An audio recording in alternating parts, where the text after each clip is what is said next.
Teman-teman, pernahkah kalian berkeinginan mencari tahu lebih dalam tentang fenomena geografi di suatu wilayah? Untuk mengetahui dan memahami fenomena geografi di suatu wilayah, kalian dapat melakukan penelitian geografi. Nah, bagaimana proses penelitian geografi? Bagaimanakah cara untuk merumuskan pertanyaan penelitian? Bagaimanakah cara pengumpulan dan pengolahan data geografis? Mari kita simak pembahasannya pada video pembelajaran ini. Pengamatan fenomena geografi. Pengamatan fenomena geografi adalah pusat perhatian geografi untuk merepresentasikan kompleksitas dunia nyata secara akurat. Dua fenomena utama geografi ialah geografi sosial atau geografi manusia dan geografi fisik atau geografi lingkungan alam. Fenomena adalah fakta, kejadian, atau keadaan di alam yang dapat diamati atau diobservasi dengan panca indera dan dapat diterangkan serta dinilai secara ilmiah. Dalam bidang geografi, fenomena yang dipelajari adalah fenomena geosfer. Geosfer adalah fenomena di permukaan bumi yang terdiri dari alam dan manusia, serta keterkaitan keduanya di permukaan bumi. Geosfer meliputi 5 unsur, yaitu hidrosfer yang merupakan lapisan air yang ada di permukaan bumi, litosfer yang merupakan lapisan batuan pembentuk kulit bumi, atmosfer yang merupakan lapisan gas yang menyelimuti bumi, biosfer yang merupakan atmosfer terbawah dan menjadi tempat tinggal makhluk hidup, serta antroposfer yang merupakan bagian dari lingkungan yang berhubungan dengan kehidupan manusia. Pada awal penelitian geografi, dilakukan pengamatan atau observasi, yaitu proses pencarian data informasi yang dilakukan peneliti dengan melakukan pengamatan terhadap objek penelitian. Tujuan observasi ini adalah mendapatkan informasi struktur dan dinamika alam. Selanjutnya, informasi ini dapat dibandingkan dengan ide-ide dan teori yang dipikirkan oleh manusia. Pengamatan adalah proses awal dalam menghasilkan pengetahuan ilmiah.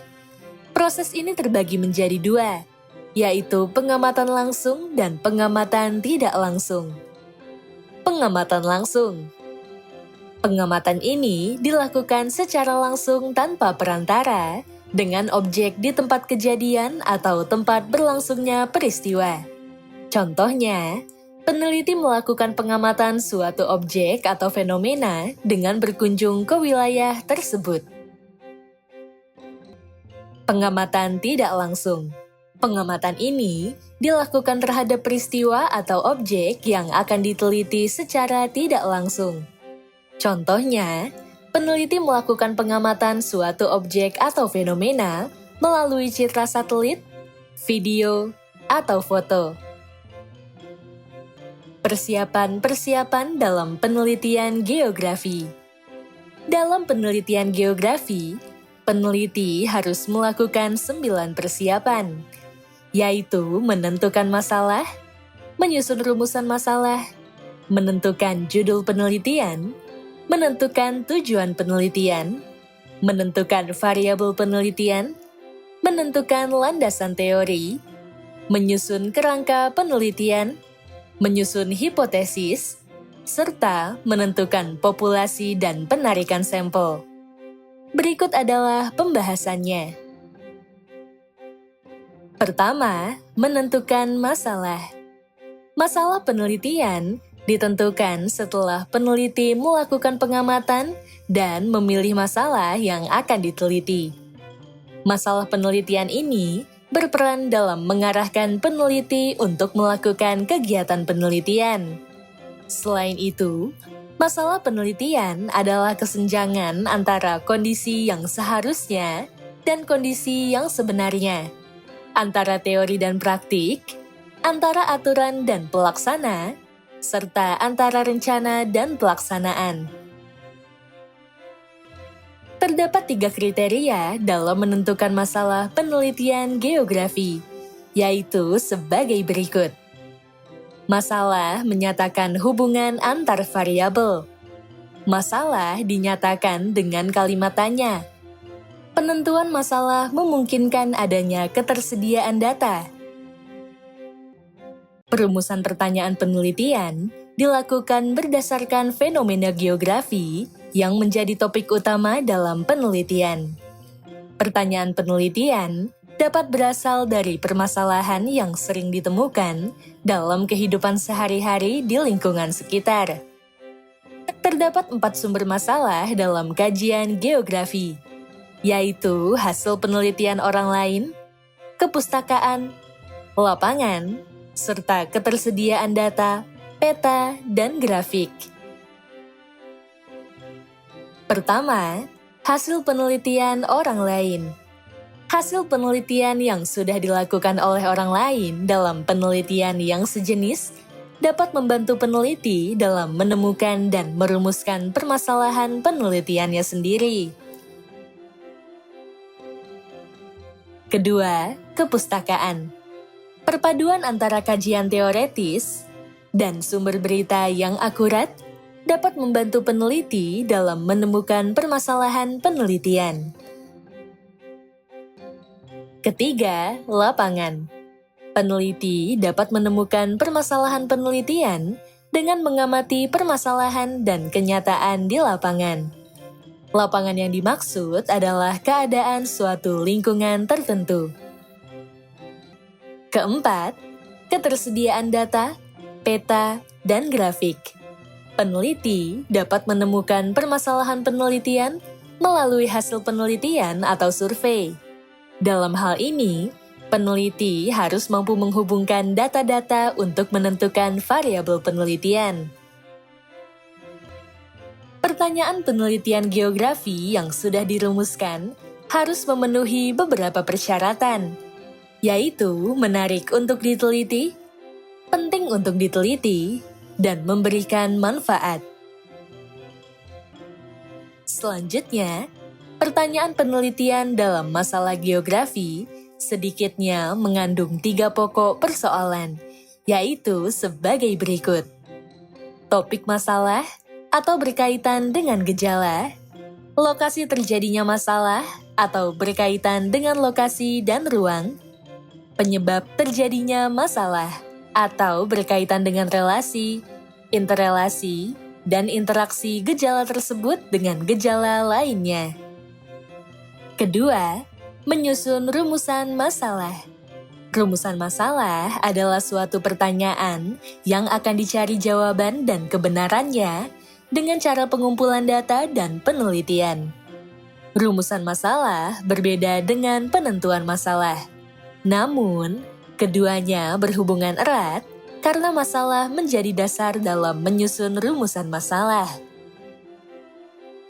Contoh-contoh rumusan masalah adalah sebagai berikut. Apa saja faktor yang memengaruhi tingkat erosi di Provinsi Kalimantan Timur? Bagaimana hubungan antara tingkat kecemasan penduduk dan perubahan lahan yang terjadi di Kota Sidoarjo, Provinsi Jawa Timur?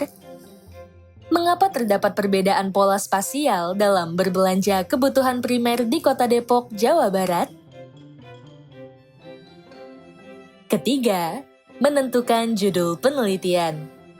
Judul penelitian adalah bentuk permasalahan yang bersifat umum sehingga perlu dirinci. Judul penelitian geografi harus menggambarkan objek dan subjek yang diteliti, lokasi, tujuan, serta sasaran yang ingin dicapai oleh peneliti. Terdapat 3 hal yang harus diperhatikan dalam memilih judul penelitian, yaitu sebagai berikut. Judul maupun objek yang akan diteliti harus dapat dijangkau oleh kemampuan peneliti. Judul penelitian yang dipilih harus memperhatikan ketersediaan data. Judul penelitian bersifat penting untuk diteliti.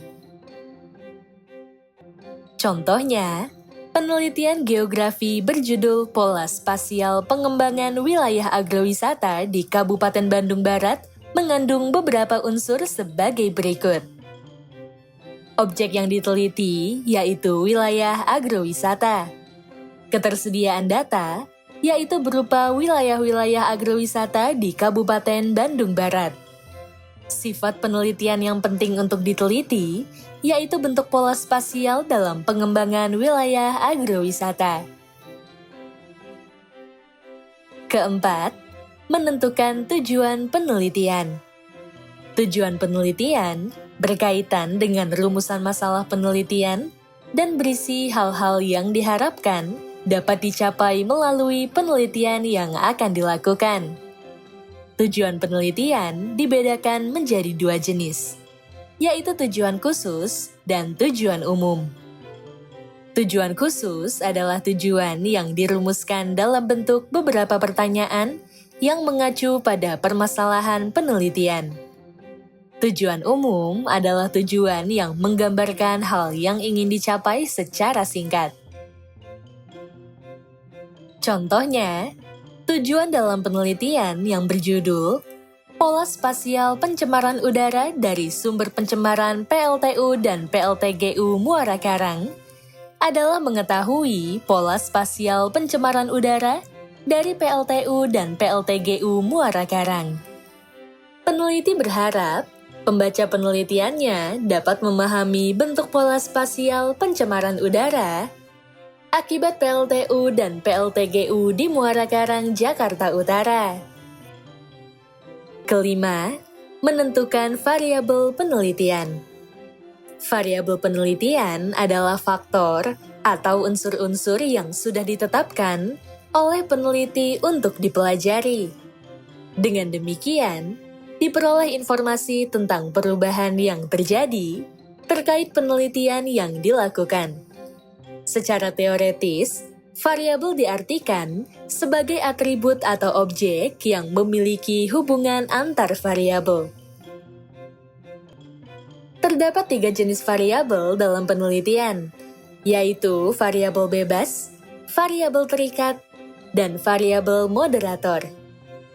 Variabel bebas adalah variabel yang memengaruhi atau menjadi penyebab perubahan atau timbulnya variabel terikat. Variabel terikat adalah variabel yang dipengaruhi atau menjadi akibat adanya variabel bebas. Variabel moderator adalah variabel yang memperkuat atau memperlemah hubungan antara variabel bebas dan variabel terikat. Dalam penelitian geografi, variabel yang digunakan dalam penelitian geografi fisik berbeda dengan variabel dalam penelitian geografi sosial. Namun, terdapat beberapa penelitian geografi yang menggabungkan antara variabel fisik dan variabel sosial.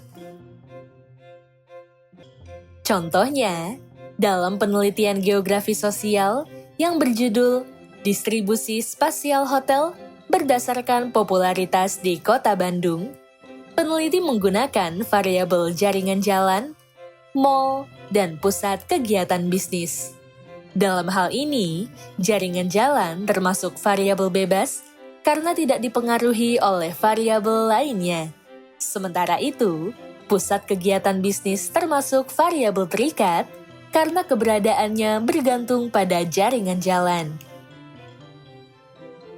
Di sisi lain, dalam geografi fisik yang berjudul Mitigasi Daerah Rawan Tanah Longsor menggunakan teknik pemodelan sistem informasi geografis, peneliti menggunakan variabel kemiringan dan tutupan lahan.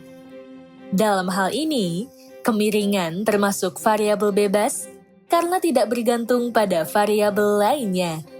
Sementara itu, tutupan lahan termasuk variabel terikat karena pemanfaatan lahan bergantung pada kemiringan lahan. Keenam, menentukan landasan teori. Penentuan landasan teori dalam penelitian geografi adalah langkah dalam mencari teori-teori, konsep, definisi, dan proporsi yang tersusun secara sistematik dalam pelaksanaan penelitian. Secara umum, terdapat 3 fungsi utama teori, yaitu menjelaskan, meramalkan, dan mengendalikan. Menjelaskan, contohnya, makin tinggi suatu tempat, suhu akan makin rendah. Meramalkan, contohnya, Surabaya yang menjadi pusat bisnis di Jawa Timur akan berdampak pada perkembangan wilayah di sekitarnya. Mengendalikan, contohnya, jenis hewan yang dapat hidup sesuai dengan bentang alam di Pulau Sulawesi. Teori berisi penggambaran dan penjelasan terhadap unsur-unsur atau variabel yang diteliti melalui pendefinisian serta uraian yang lengkap dan mendalam dari berbagai sumber, sehingga dapat dijadikan pedoman yang kuat dan valid. Dalam penelitian, jumlah landasan teori yang digunakan dapat lebih dari 1, bergantung pada permasalahan penelitian yang akan diteliti. Makin lengkap referensi yang digunakan, landasan teori akan makin baik. Contohnya, dalam penelitian yang berjudul Analisis Pengaruh Lokasi Sentral Business District terhadap nilai tanah di daerah sekitarnya, peneliti menggunakan teori lokasi menurut von Thunen. Penelitian ini menjelaskan perbedaan harga tanah terhadap lokasi industri. Dalam teori lokasi menurut von Thunen yang diadaptasi ke harga tanah, dinyatakan bahwa harga tanah ditentukan oleh panjang jarak geografi lokasi tanah tersebut ke atau dari pusat kegiatan kota atau Central Business District. Menurut teori tersebut, makin jauh dari pusat kegiatan kota, harga tanah akan semakin murah. Ketujuh, menyusun kerangka penelitian. Kerangka penelitian adalah konsep dalam penelitian geografi yang menghubungkan variabel satu dengan yang lain secara sistematis dan terperinci.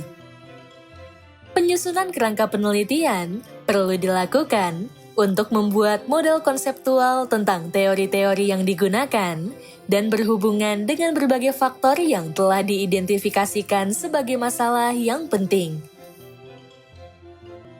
Kerangka penelitian berawal dari perumusan masalah penelitian yang kemudian menjelaskan variabel-variabel secara teoretis sesuai landasan teori yang sudah ditetapkan. Hubungan antara variabel bebas dan variabel terikat perlu dijelaskan secara teoretis sehingga tujuan dan arah penelitian dapat diketahui dengan jelas.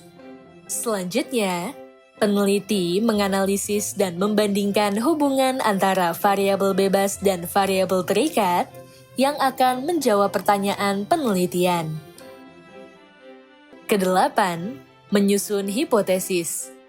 Hipotesis adalah pernyataan sementara terhadap masalah yang telah dirumuskan dan menjadi dasar penelitian ilmiah. Hipotesis bersifat sementara karena jawaban yang diberikan masih berdasarkan teori yang relevan, belum berdasarkan fakta-fakta yang diperoleh dalam pengambilan data. Berikut adalah 4 fungsi hipotesis. Pertama, hipotesis memberikan penjelasan tentang gejala-gejala. Kedua, hipotesis mengemukakan pernyataan tentang hubungan dua konsep yang dapat diuji dalam penelitian. Ketiga, hipotesis memberi arah pada penelitian. Keempat, hipotesis memberi kerangka pada penyusunan kesimpulan penelitian. Berikut adalah 3 faktor yang harus diperhatikan agar fungsi hipotesis dapat berjalan secara efektif. Pertama, hipotesis disusun dengan kalimat deklaratif. Hipotesis harus disusun menggunakan kalimat deklaratif. Kalimat deklaratif adalah kalimat yang mengandung nilai kebenaran, yaitu benar atau salah. Kalimat ini juga bersifat positif dan tidak normatif. Penggunaan kata seperti seharusnya, dan sebaiknya harus dihindari karena menunjukkan opini. Kedua, variabel-variabel dalam hipotesis adalah variabel operasional. Variabel yang digunakan dalam hipotesis adalah variabel operasional. Artinya, variabel dapat diamati dan diukur seperti curah hujan, penggunaan lahan, atau kemiringan lahan. Ketiga, hipotesis menunjukkan hubungan antar variabel. Hipotesis menunjukkan hubungan antar variabel yang digunakan dalam penelitian. Hipotesis terdiri dari dua jenis, yaitu hipotesis nol dan hipotesis alternatif. Hipotesis nol menyatakan kesamaan dan tidak ada pengaruh antara variabel bebas dan variabel terikat. Sementara itu, hipotesis alternatif menyatakan adanya kesamaan dan pengaruh serta perbedaan antara variabel bebas dan variabel terikat. Contohnya, dalam penelitian berjudul Identifikasi Perubahan Suhu dan Curah Hujan serta Proyeksinya di Kota Semarang, peneliti menggunakan hipotesis untuk menghitung keterkaitan antara perubahan suhu dan curah hujan tahun 2017 hingga 2048 dengan menggunakan informasi tahun 1985 hingga 2016. Untuk proyeksi suhu, didapatkan hasil berupa H0 ditolak yang berarti proyeksi suhu rata-rata periode 2017 hingga 2048 naik secara signifikan. Sementara itu, untuk curah hujan, didapatkan hasil H0 diterima yang berarti tidak ada perubahan yang signifikan dalam proyeksi curah hujan rata-rata periode 2017 hingga 2048. Kesembilan, menentukan populasi dan penarikan sampel. Populasi adalah himpunan individu atau objek dengan karakteristik tertentu yang jumlahnya terbatas dan tidak terbatas. Populasi terbatas adalah populasi yang memiliki kuantitas secara jelas sehingga dapat dihitung jumlahnya. Misalnya, jumlah siswa dalam satu sekolah atau jumlah keluarga dalam suatu kecamatan. Sementara itu, populasi tidak terbatas adalah populasi yang batas-batasnya tidak dapat ditemukan sehingga tidak dapat dinyatakan dalam bentuk jumlah. Misalnya, jumlah penduduk dengan etnis tertentu di suatu wilayah, atau jumlah penduduk dengan pemilik ponsel pintar merek tertentu di suatu wilayah. Dalam penelitian, peneliti akan melakukan penarikan sampel.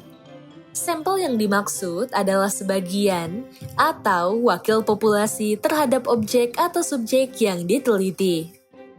Sampel digunakan apabila populasi yang akan diukur sangat luas, sehingga tidak memungkinkan peneliti untuk meneliti semuanya.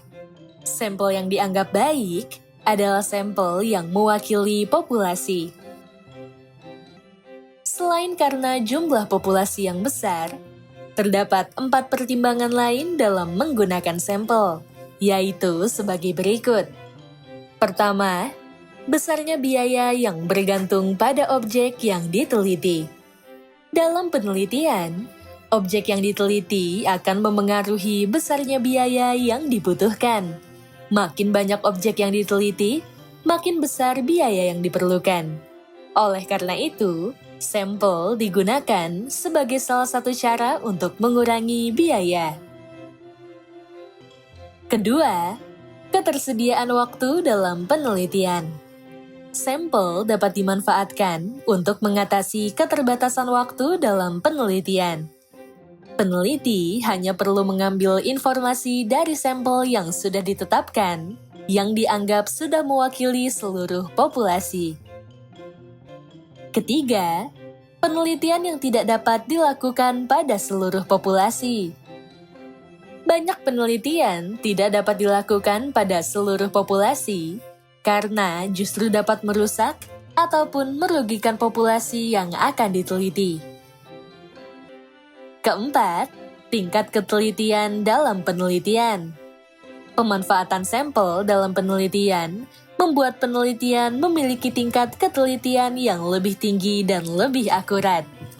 Penyebabnya adalah informasi yang didapatkan berasal dari sumber yang sudah dipilih berdasarkan kriteria tertentu. Terdapat dua teknik dalam pengambilan sampel, yaitu sampel probabilitas atau probability sampling dan sampel non-probabilitas atau non-probability sampling. Probability atau probabilitas adalah peluang suatu kejadian. Sampel probabilitas.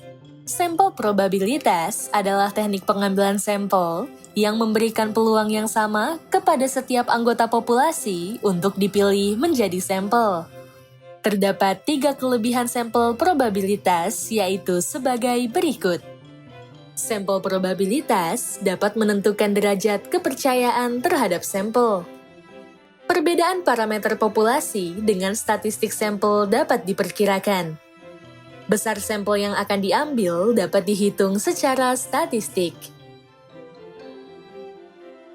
Terdapat 4 cara pengambilan sampel probabilitas pada suatu populasi, yaitu sampel acak sederhana, sampel acak berlapis diproporsional, sampel acak berlapis proporsional, dan sampel acak kelompok. Sampel acak sederhana. Sampel acak sederhana adalah teknik pengambilan sampel dengan memberikan kesempatan yang sama kepada setiap anggota populasi untuk menjadi anggota sampel. Cara ini dilakukan jika anggota populasi dianggap homogen, yaitu terdiri dari jenis, macam, sifat, watak, dan sebagainya yang sama. Contohnya, suatu wilayah berpenduduk 1000 jiwa memiliki karakteristik dan perilaku yang sama. Untuk memperoleh sampel sebanyak 100 penduduk, peneliti akan menggunakan teknik sampling acak sederhana. Sampel acak berlapis diproporsional. Teknik ini digunakan untuk menentukan jumlah sampel jika populasinya berstrata, tetapi kurang proporsional. Strata adalah pembagian populasi ke dalam kelompok-kelompok yang homogen. Contohnya, di sebuah desa terdapat 2 kepala keluarga lulusan SD, 76 orang lulusan SMP, 50 orang lulusan SMA, dan 6 orang lulusan S1.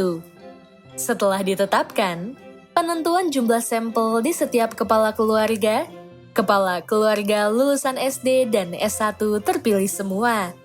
Maka, teknik dalam pengambilan sampel termasuk ke dalam sampel acak berlapis disproporsional. Sampel acak berlapis proporsional. Teknik ini digunakan pada populasi yang mempunyai susunan bertingkat atau berlapis-lapis dan bersifat heterogen. Artinya, objek atau subjek terdiri dari berbagai unsur yang berbeda sifat atau berlainan jenis. Pengambilan sampel dalam teknik ini dilakukan dengan mengambil sampel dari setiap subpopulasi yang jumlahnya disesuaikan dengan banyak anggota pada setiap sub. Contohnya, suatu daerah memiliki luas lahan 5 km persegi yang terbagi atas 2 km persegi sebagai lahan pertanian, 1 km persegi sebagai lahan terbangun, dan 2 km persegi sebagai lahan hutan.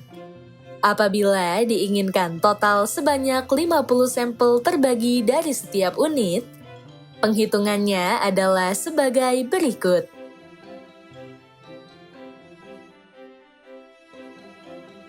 Sampel acak kelompok. Teknik ini digunakan jika populasi terdiri dari kelompok-kelompok individu yang sangat luas. Pembagian sampel dilakukan dengan membagi populasi menjadi beberapa kelompok yang bukan termasuk strata. Contohnya, penentuan sampel di suatu kota dilakukan berdasarkan daerah populasi yang ditetapkan, seperti dalam tingkat kecamatan atau kelurahan yang dianggap mewakili penduduk dari suatu kota. Sampel non-probabilitas. Sampel non-probabilitas adalah teknik pengambilan sampel yang tidak memberikan peluang yang sama kepada setiap anggotanya untuk dijadikan sampel. Teknik ini terdiri dari 6 jenis sebagai berikut.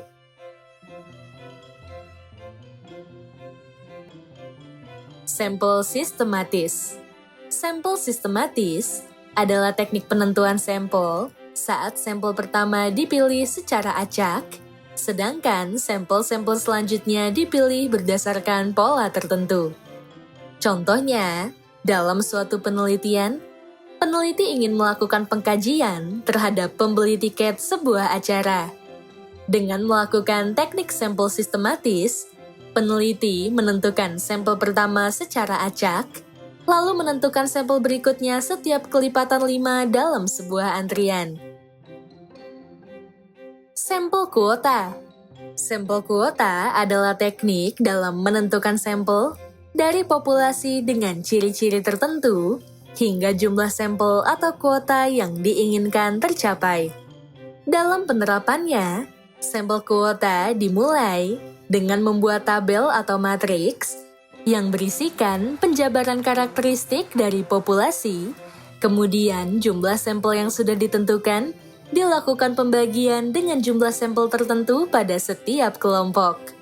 Jumlah sampel yang ditentukan berdasarkan jumlah total sampel yang dibutuhkan, yang dibagi sesuai dengan proporsi ke setiap strata atau kuota. Contohnya, dalam penelitian terkait perilaku berbelanja di sebuah kota, peneliti menetapkan 100 sampel yang akan diteliti. Peneliti menggunakan teknik sampel kuota dengan membagi sampel pada setiap kecamatan di kota tersebut secara proporsional berdasarkan luas kecamatan. Sampel sambil lalu.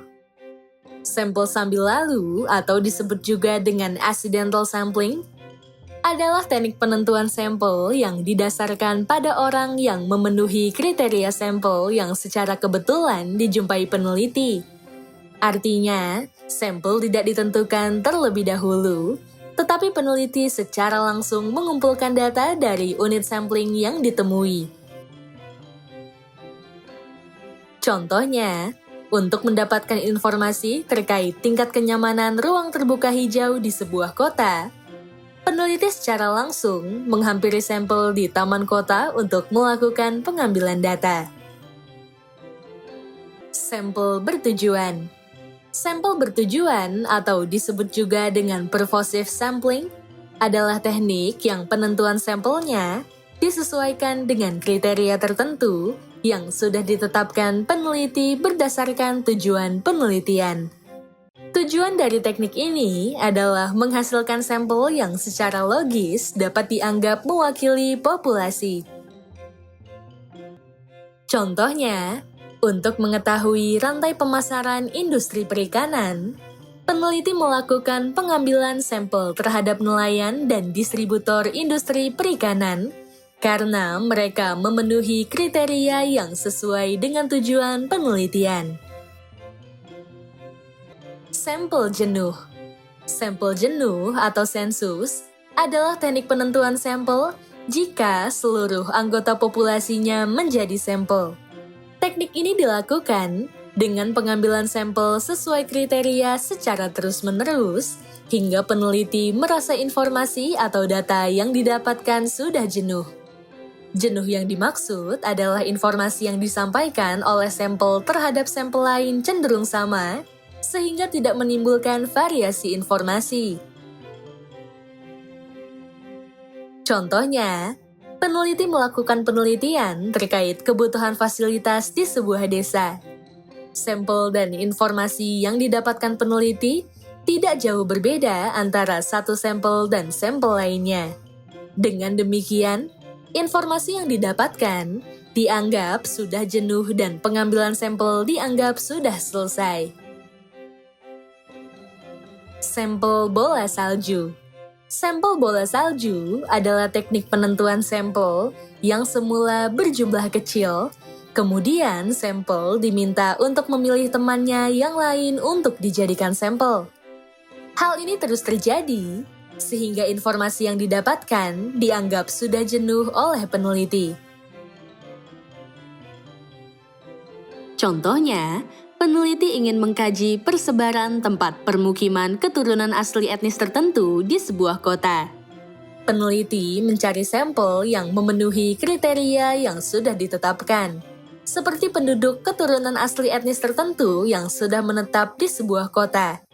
Selanjutnya, peneliti meminta sampel untuk menunjuk temannya yang merupakan keturunan asli etnis tertentu di kota yang diteliti.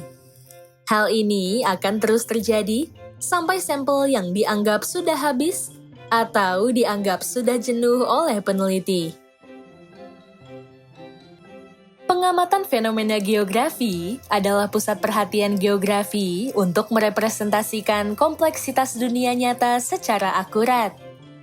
Dua fenomena geografi yang utama adalah geografi sosial atau geografi manusia dan geografi fisik atau geografi lingkungan alam. Pengamatan diperlukan untuk mempersiapkan penelitian geografi. Dalam penelitian geografi, peneliti harus melakukan 9 persiapan sebagai berikut. Pertama, menentukan masalah. Penentuan masalah penelitian dilakukan setelah mengamati dan memilih masalah yang akan diteliti.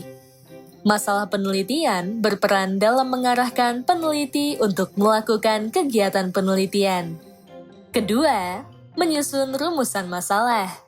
Rumusan masalah adalah suatu pertanyaan yang akan dicari jawaban dan kebenarannya dengan pengumpulan data serta penelitian yang akan dilakukan. Ketiga, menentukan judul penelitian. Judul penelitian adalah bentuk permasalahan yang bersifat umum sehingga perlu diperinci. Judul penelitian geografi harus menggambarkan objek dan subjek yang diteliti, lokasi, tujuan, serta sasaran yang ingin dicapai oleh peneliti. Keempat, menentukan tujuan penelitian. Tujuan penelitian berkaitan dengan rumusan masalah penelitian. Tujuan penelitian berisi hal-hal yang diharapkan dapat dicapai melalui penelitian yang akan dilakukan. Kelima, menentukan variabel penelitian. Variabel penelitian adalah faktor atau unsur-unsur yang sudah ditetapkan oleh peneliti untuk dipelajari.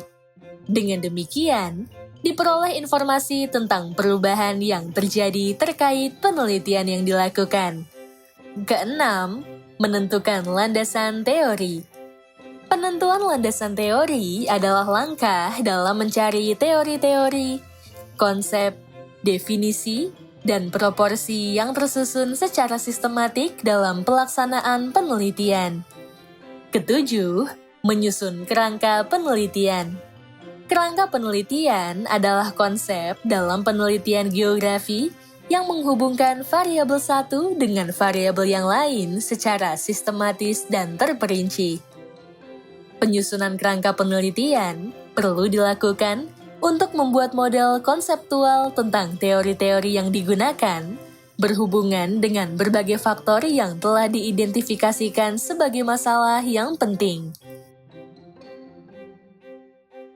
Kedelapan, menyusun hipotesis. Hipotesis adalah pernyataan sementara terhadap masalah yang telah dirumuskan. Hipotesis bersifat sementara karena jawaban yang diberikan masih berdasarkan teori yang relevan, belum berdasarkan fakta-fakta yang diperoleh dalam pengambilan data. Dengan demikian, hipotesis menjadi dasar penelitian ilmiah. Kesembilan, menentukan populasi dan penarikan sampel. Populasi dan sampel adalah himpunan individu atau objek dengan karakteristik tertentu. Jumlahnya terbatas dan tidak terbatas. Setelah penentuan populasi, dilakukan penarikan sampel, yaitu sebagian atau wakil populasi terhadap objek atau subjek yang diteliti.